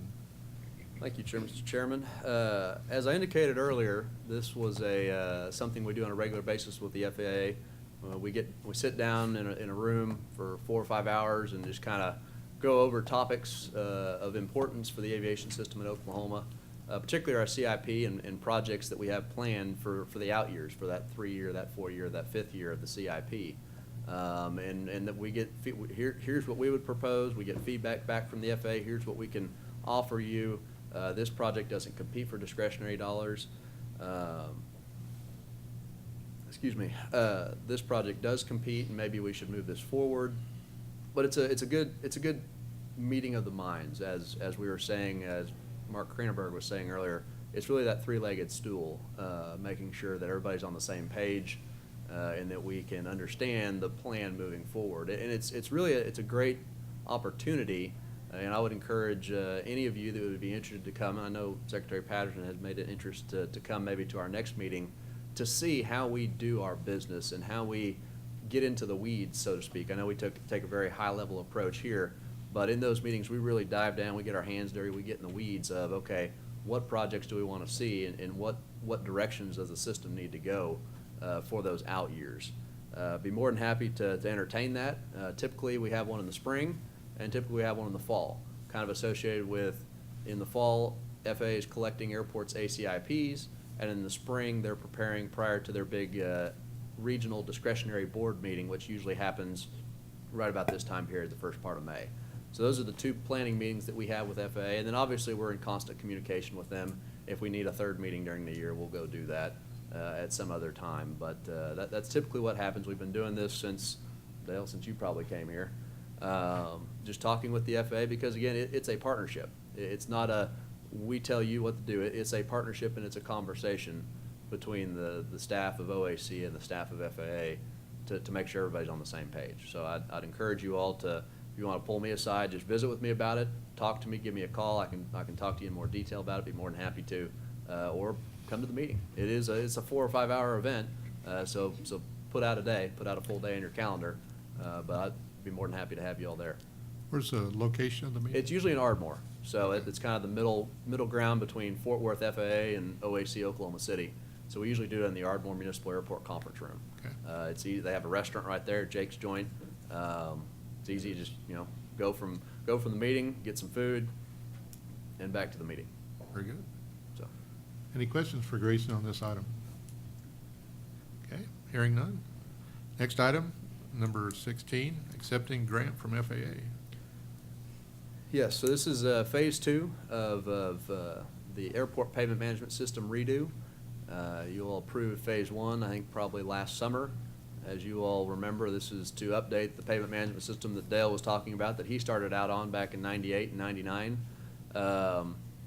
As with all technology systems, it certainly has come to pass that, yes, we do need to update. It was cutting edge back in '99 when it went online. It is no longer cutting edge, as you all can imagine. And so we're going to update the user interface on our end to input the data, but also update the public end portal as well, so that any one of you on any of your afternoons that you really want to know about aviation and airports, if you're bored and you just want to know what the PCI of Chandler Regional Airport happens to be, you'll be able to go onto our website, find that PCI, and take a look at what's going on at that airport in terms of its pavement conditions.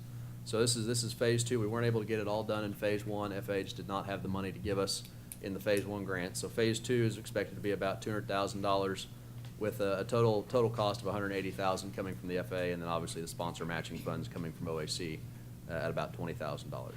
That being said, I'll stand for any questions. Grayson, there's a little discrepancy between what's being shown on the slide and Oh. what we see on our printed forms. On the printed forms, yes, that is interesting. It's actually, let's go with the printed forms. I know it's actually gonna be a little change less than $200,000.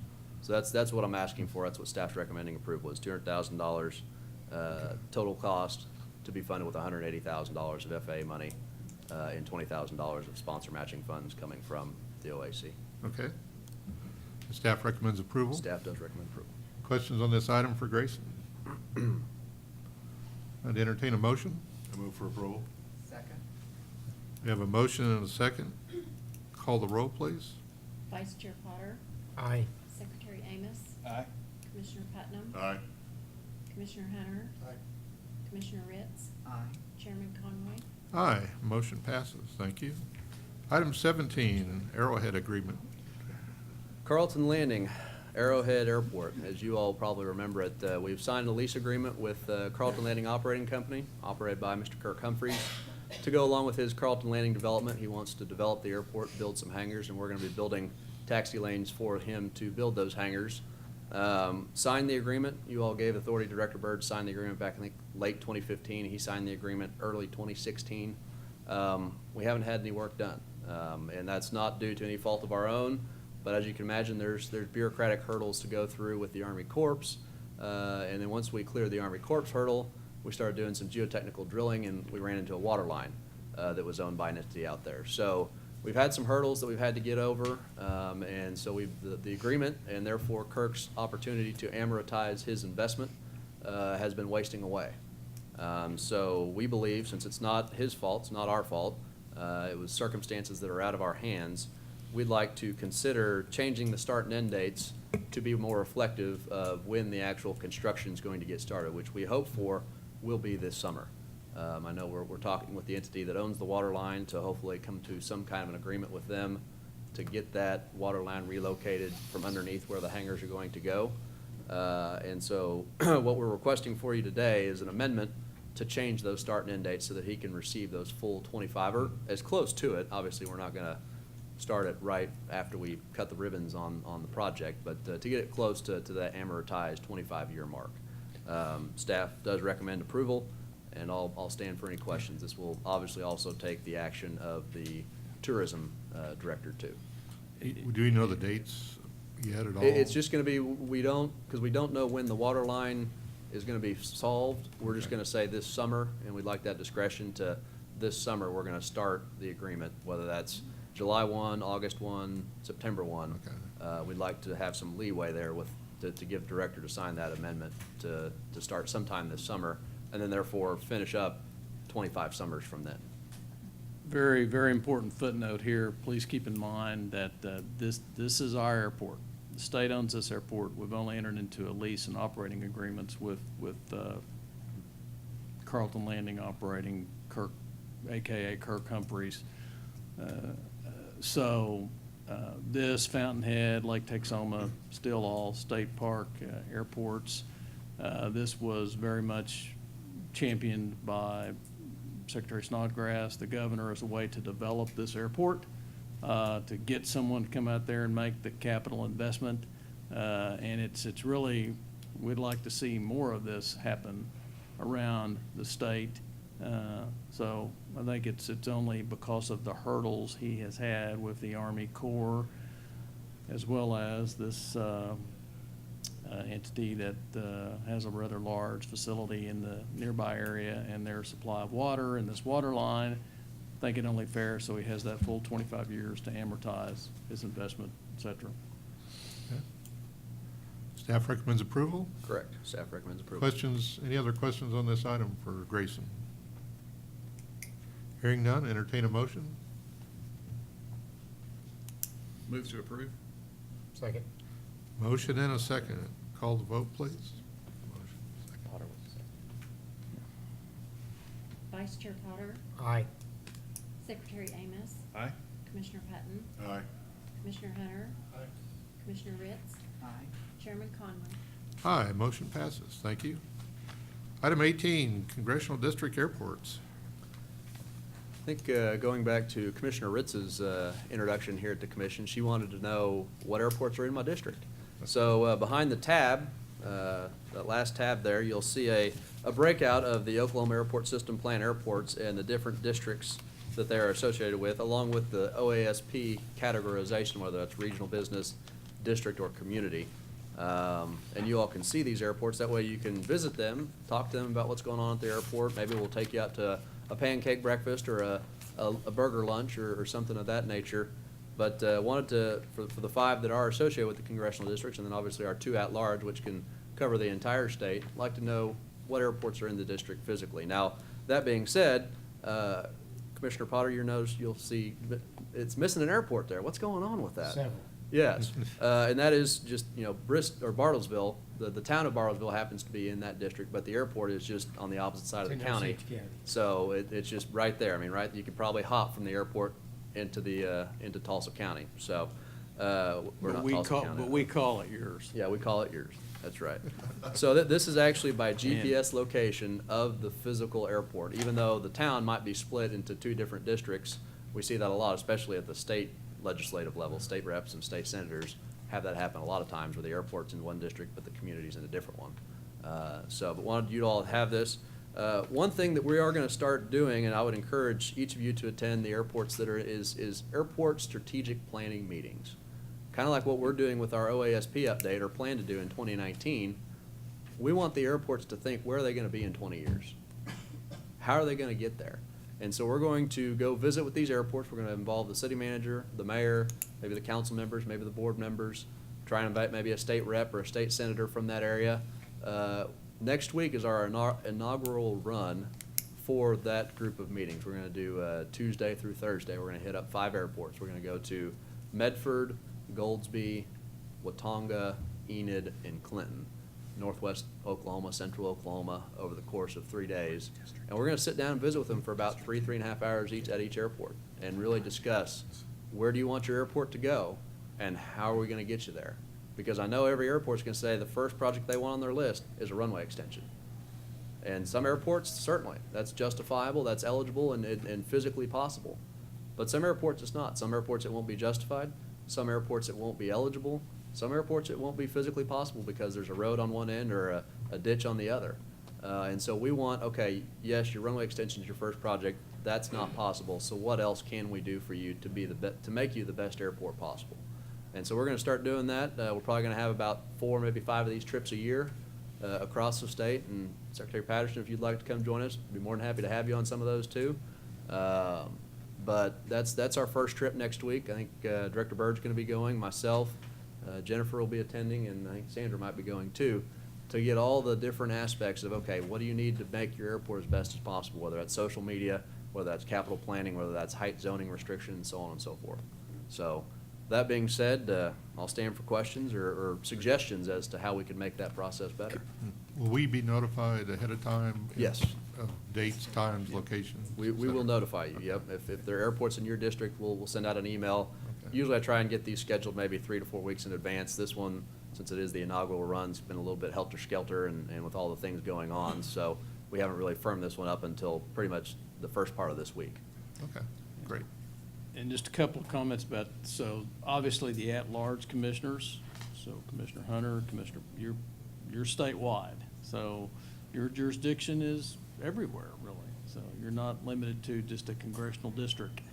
Something that if the commission wanted to consider this, we did in the past, under Governor Keating, we had somewhat along the lines, something similar. I can't remember if yours is congressional district or not, your commission. Is it congressional district?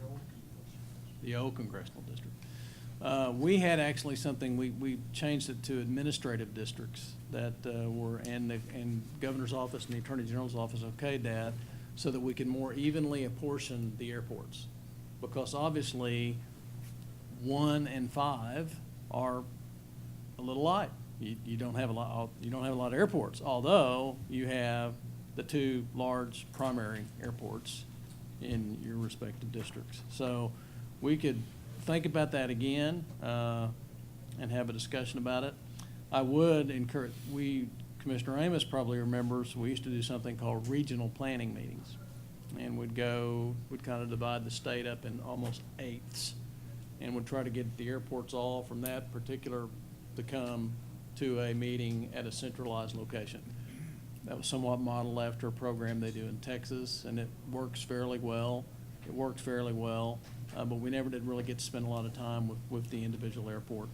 This is something we observed in Minnesota. Minnesota observed the fact that we do a capital improvement program, so we've kind of done some exchanging. We've learned from them, and they've learned from us. And so I think it's going to go well.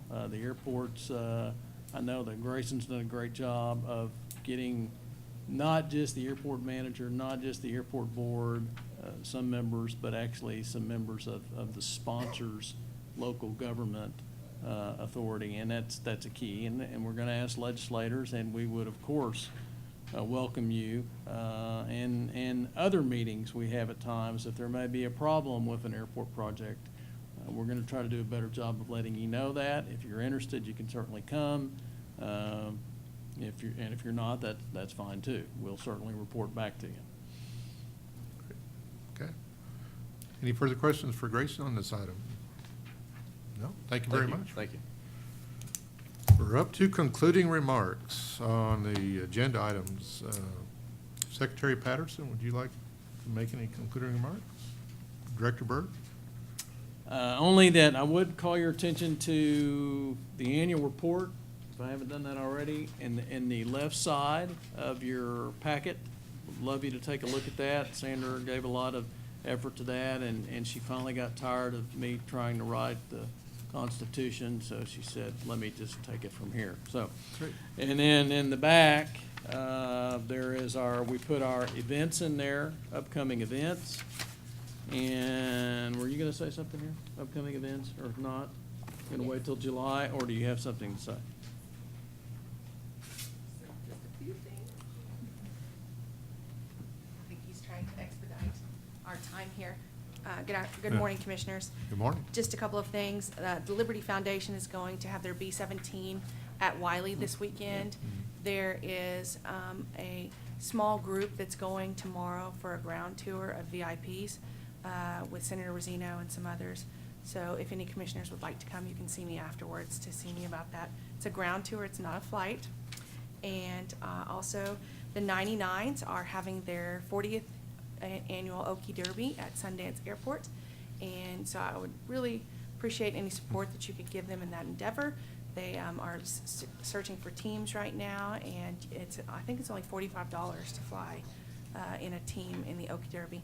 It is the 40th anniversary. And just an update on the license plates. This is it for those of you who haven't seen it. And it is in production. I know it's taken quite a long time, but it's just been quite an endeavor. I'll just say that. And so if you guys want to see that, that's here.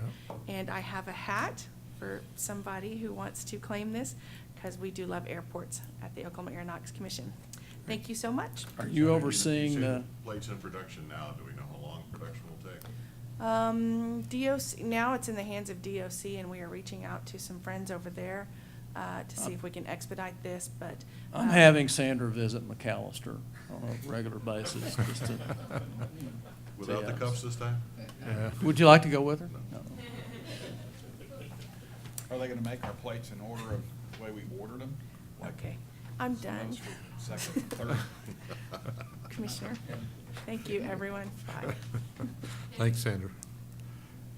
Any concluding remarks from the commissioners? Hearing none, I will make the announcement of the next meeting will be July 12th, 2018, right here at 10 o'clock. Any new business that was not on the agenda? Seeing none, hearing none, we are adjourned.